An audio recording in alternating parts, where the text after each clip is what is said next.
Hello students, today we will start motion and time.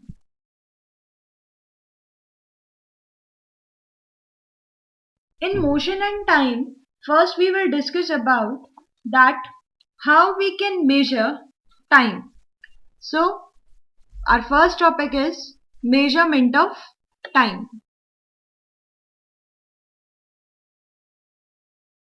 In measurement of time, as we know that in ancient time, means if we talk of our ancestors, then they measure the time by using the nature. Means nature was working as a substance or was working as an object to express the time. But according to nature, a time cannot be predicted exactly. It was the time which was predicted was approximate. For example, the time between sunrise and next was called a day, and a month was measured from one moon to the next new moon. A year was fixed as a time taken by the earth to complete one revolution of the sun. So these were the facts of the nature which were taken as the time, and they were used to express the time at that time. But with increasing science and technology, this measurement of time didn't work. It was not well established and it was not exact as we are using today. Because today we can, whenever we talk of time, we also talk of seconds, we also talk of minutes, we also talk of hour. So hour according to us is a very large unit of time. And if we talk of minute, it is a smaller, but the smallest unit which we talk is seconds. And measuring of second by using nature is not possible. So with modernization, there occur a complexity and the working of clock, and the clock was invented to express the time. Present era or in the modern era, we are using the clocks, that too digital, that too pendulum, and various types of clocks. So one of the most well-known periodic motion, that is the motion which repeats itself after a regular interval of time, is of simple pendulum.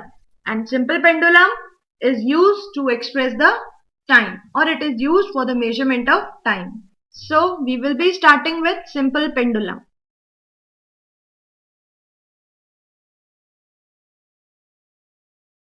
The line represents the rigid support.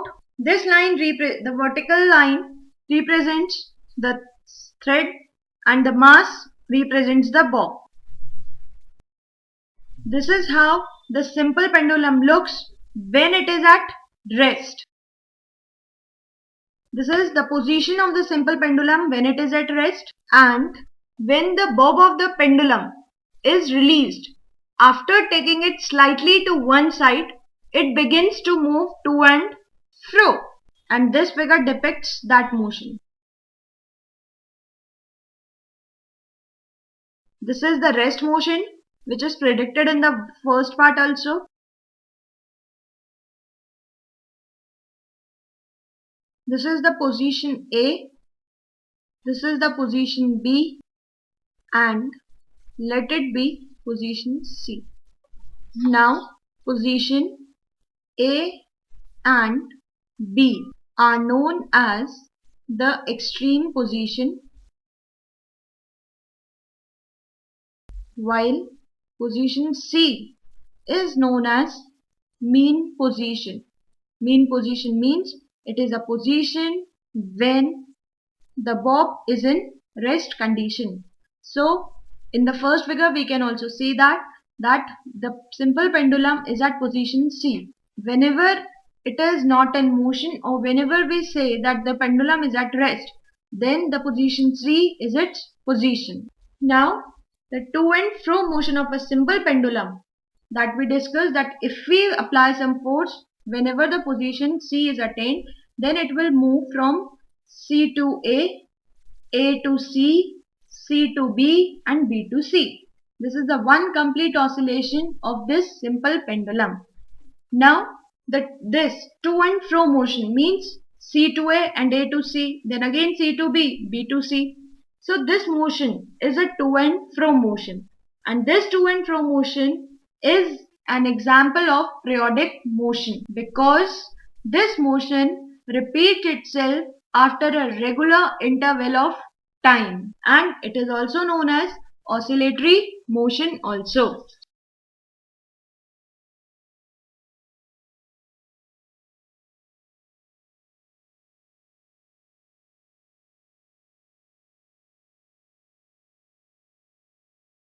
Now, when we discussed about the motion of the bob, that from mean position, that is from C, it starts to move from A to B and again it returns to point C.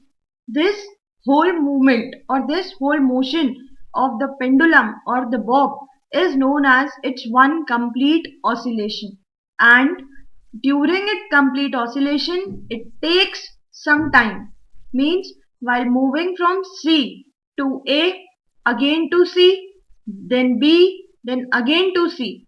For this movement it takes some time, and the time which is taken is known as the time period of simple pendulum. So we can define the time period of simple pendulum as the time taken by a pendulum to complete one of its oscillation.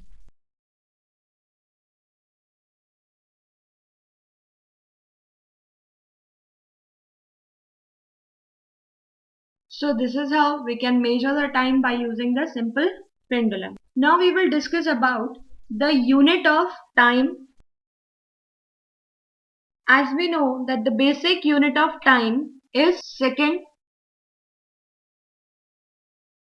and it is denoted by small s. But there are some other units of time also, which include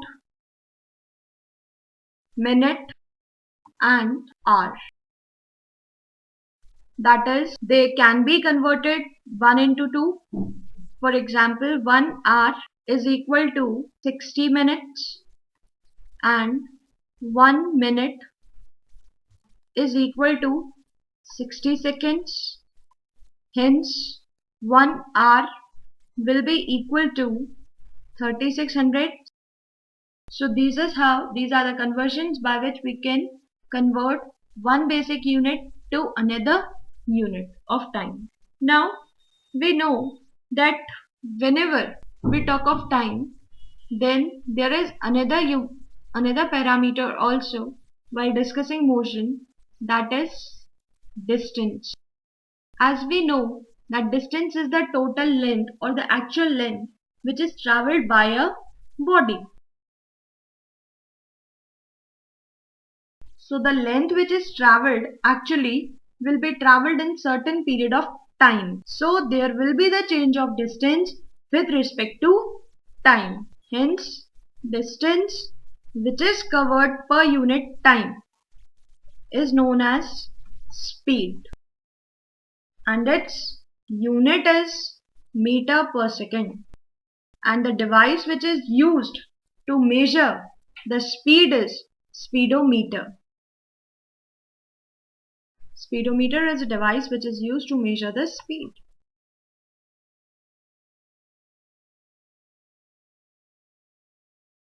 While there is also another device, that is odometer, and it is used to measure the distance, that how much distance is covered by a body. Now we know that the speed is dependent of distance and time. So if we want to calculate the speed, then we should know the distance and time. Now we will discuss about that how we can graphically represent the distance and time. Initially we discussed that how we can calculate them mathematically. Now we will discuss that how we can represent or how we can use them graphically. So distance time graph. Now for distance time graph, first we should know what is the uniform motion and non-uniform motion. Let us talk of uniform motion.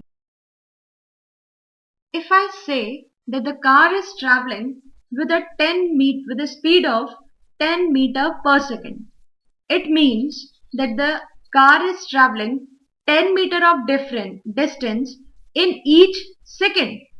Means if we talk of t equal to 0 to 1 second, then the car will travel 10 meter, then 1 to 2 second, again 10 meter, again 2 to 3 second, again 10 meter.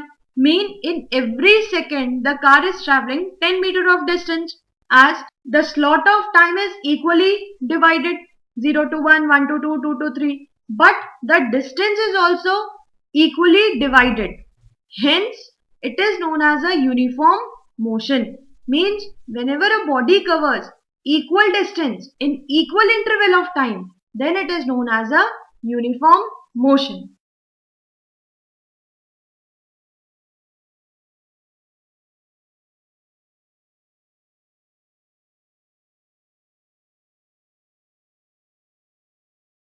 Now, let us plot a graph.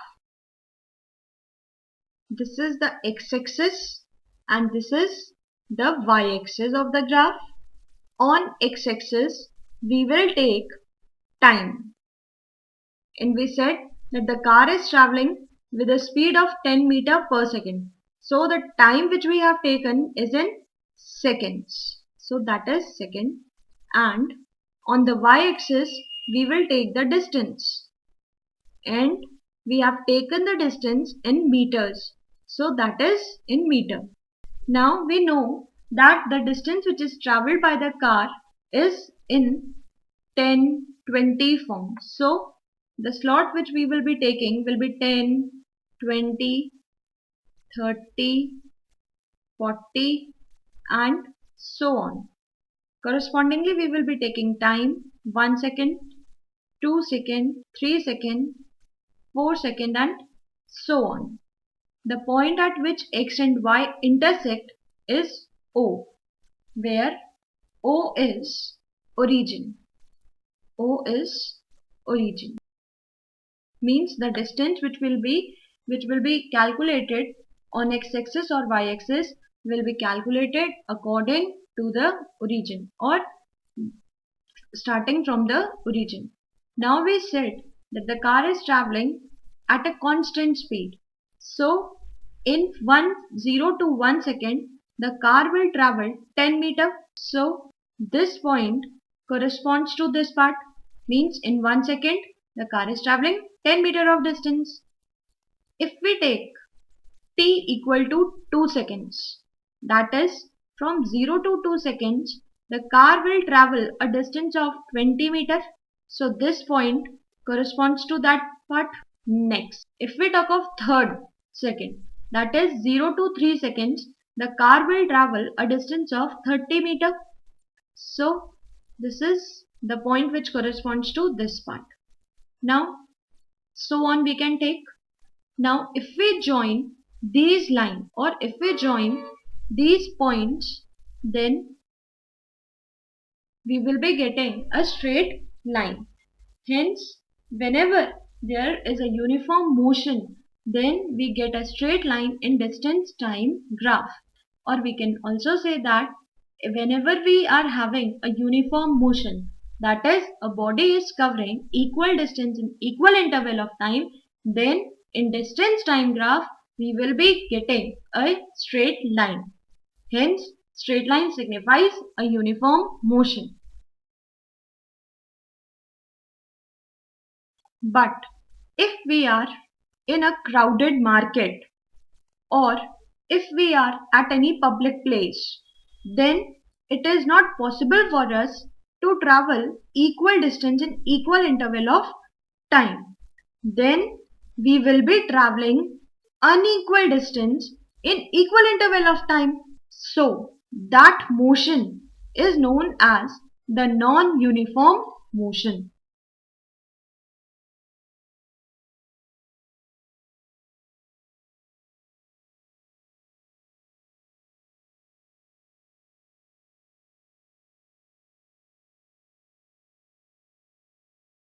Or we can take example that whenever we drop any object from some height, then it is also an example of non-uniform motion, because if in the whenever it is at height, then it will travel a less amount of distance, and with the increasing period of time it will travel more distance.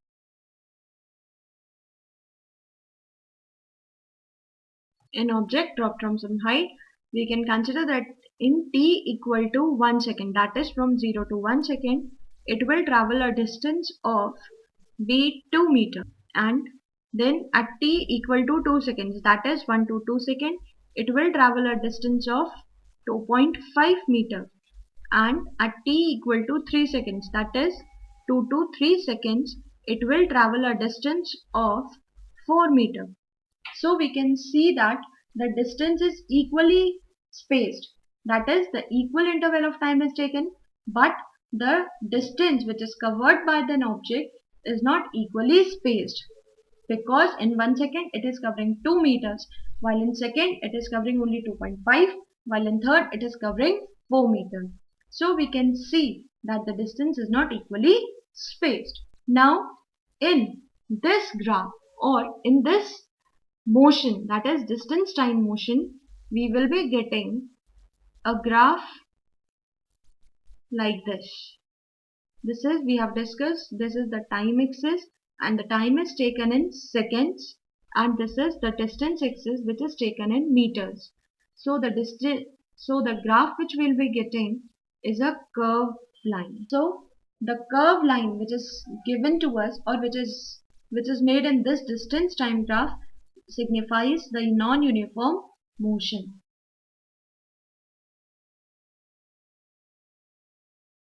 So this was the brief knowledge about the time, distance and its graphical representation. Thank you, students.